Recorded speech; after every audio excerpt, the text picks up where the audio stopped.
মন, সে নাকি বাসায় বানিয়ে খাবে। কি আর করা, চলে আসলাম রান্নাঘরে। 7 ঘন্টা আমি চটপটির ডালটাকে ভিজিয়ে রেখেছিলাম।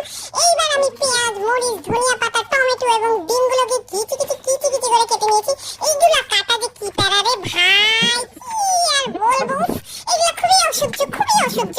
এর থেকে বাইরে নিচে দিয়ে খাওয়াই তো অনেক ভালো। এই যে ডালের মধ্যে আমি একটু চটপটির মশলা, লবণ হলুদ দিয়ে সিদ্ধ করে নিয়েছি। এইবার হচ্ছে তেঁতুলের মারের মধ্যে চিনি, লবণ, বিট লবণ, চাট মশলা এবং পেঁয়াজ দিয়ে এটাকে আরেকটু একটা জিনিসও দিয়েছি। মানে এত কিছু বলতে মনেও থাকে না ভাই। চিলি ফ্লেক্স দিয়ে এটাকে খুব সুন্দর করে একটু জাল করে নিয়েছি। এই যে ফুচকা রেডি। অবশেষে সব কিছু রেডি।